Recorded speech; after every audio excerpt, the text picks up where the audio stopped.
मनोज जरांगे पाटील व अंजली दमानिया यांच्यावर उदगीर ग्रामीण पोलीस ठाण्यात एनसीआर दाखल।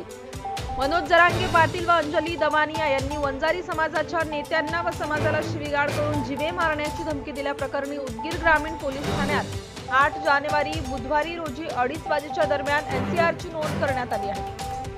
थोडक्यात माहिती अशी की 4 जानेवारी रोजी सकाळी 11 वाजता परभणी येथे जाहीर सभेत मनोज जरांगे पाटील यांनी राजकीय हेतूने जातीय तेढ निर्माण करणारे वक्तव्य केल्याने वंजारी समाजाच्या भावना दुखावल्या आहेत। समाजामध्ये अशा वक्तव्यामुळे तणावपूर्वक वातावरण निर्माण होऊन शांतता व सुव्यवस्थेचा प्रश्न निर्माण केला आहे। बीड जिल्ह्यातील संतोष देशमुख यांची जी हत्या झाली ती अतिशय वाईट घटना आहे।